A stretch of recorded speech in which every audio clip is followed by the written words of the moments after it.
Page number 87 of your Marigold books. On this page, the exercise work of the lesson Rip Van Winkle is given. See the first question of the exercise work.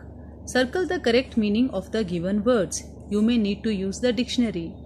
आपको जो words दिए हुए हैं इनके सामने इनके correct meaning को circle करना है कि इस वर्ड का करेक्ट मीनिंग कौन सा है इन तीनों ऑप्शंस में से. First word is idled away. Idled away मतलब अपना समय यूं ही व्यर्थ गवा देना. तो now we will read all the three meanings. Wasted मतलब खराब कर देना, गवा देना, व्यर्थ कर देना. रेस्टेड या एडमायर्ड. तो वेस्टेड इसका सही मीनिंग है, हमें पता है, तो हम वेस्टेड को यहाँ पर सर्कल कर देंगे. Next is constant. कांस्टेंट का मतलब क्या होता है? हमेशा साथ रहने वाला. तो इसका मतलब जो है कॉफ़ी भी नहीं है, कंस्ट्रक्ट भी नहीं, इसका मतलब है स्टडी. ठीक है, जैसे कि इस लेसन में आपने देखा कांस्टेंट कंपेनियन जो था वो डॉग था. Next is companion. कंपेनियन मतलब हमेशा साथ रहने वाला, यानी हमारा जो साथी होता है उसको हम कंपेनियन कहते हैं. तो ना डॉग है इसका मीनिंग, ना स्ट्रेंजर, इसका मीनिंग है पार्टनर, यानी हमारा कंपेनियन, हमारा पार्टनर या हमारा साथी. रियलाइज. रियलाइज मतलब to understand, to set free या रियल. तो रियलाइज मीन्स समझना. हम किसी बात को रियलाइज करते हैं यानी हम किसी चीज़ को समझ जाते हैं. इसका मीनिंग होगा टू अंडरस्टैंड. इसको हमने सर्कल कर दिया. Next is descend.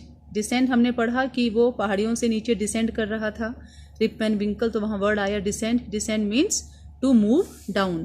To move down यानी नीचे की तरफ आना.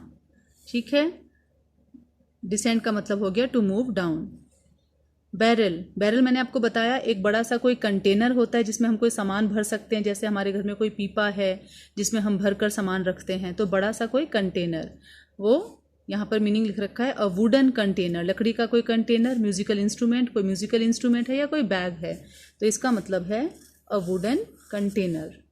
Next is contents. Contents means जैसे बैरल में जो कंटेंट्स उसने डाल रखे थे फिर उसने ग्लास में भर कर दिए, तो कंटेंट मीन्स द इंग्रीडियंट्स, यानी कि द इंग्रीडियंट्स.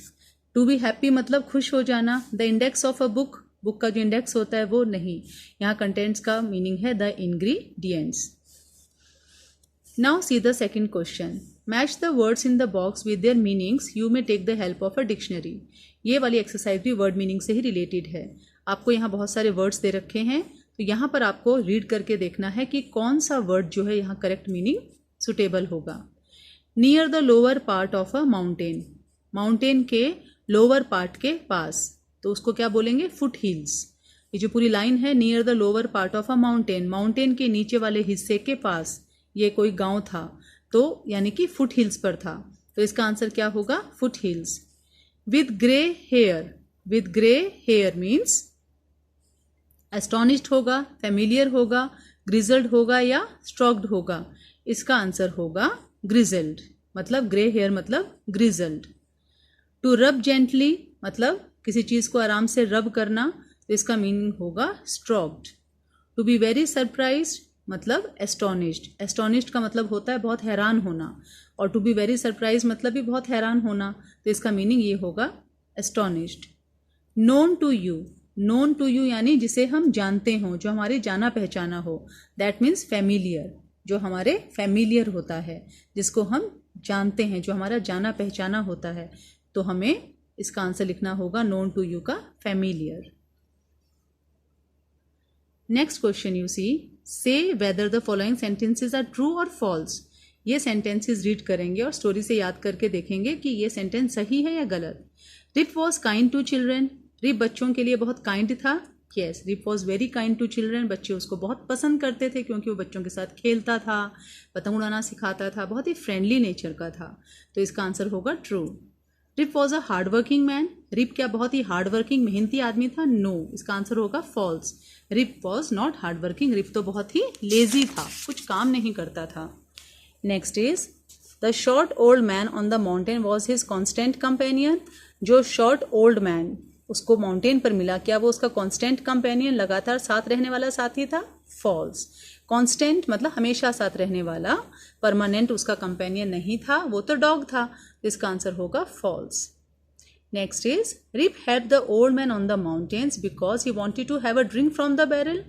रिप ने माउंटेन पर उस ओल्ड मैन की हेल्प इसलिए की कि वो बैरल से कोई ड्रिंक निकाल कर पीना चाहता था। फॉल्स।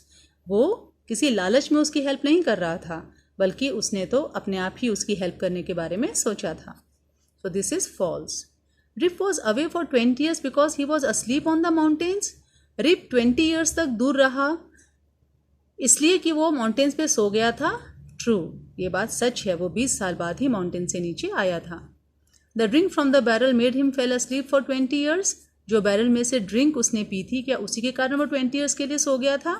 ट्रू, क्योंकि जब उस बूढ़े आदमी ने उसको ग्लासेस पिलाए ड्रिंक्स के, उसी के बाद में वो ऐसा सोया कि पूरे 20 years के बाद ही जगा। So this sentence is true.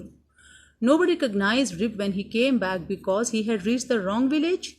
किसी ने भी रिप को नहीं पहचाना क्योंकि वो गलत गांव में पहुंच गया था। क्या इसलिए नहीं पहचाना? दिस इज फॉल्स, ये बात गलत है। वहां उसको इसलिए नहीं पहचाना क्योंकि वो बहुत समय के बाद 20 years के बाद अपने विलेज में आ रहा था, तो वो लोगों के लिए एक नया चेहरा था, कोई उसे पहचान नहीं पा रहा था। उसकी शक्ल बदल चुकी थी, फेस पे उसके झुर्रियाँ आ गई थी, दाढ़ी लंबी हो गई थी, क्योंकि 20 years का टाइम बहुत लंबा होता है। इतने सालों बाद आ रहा था इसलिए उसको कोई नहीं पहचान रहा था। ये बात नहीं है कि वो गलत गांव में आ गया था, वो सही अपने ही गांव में आया था। So this is false.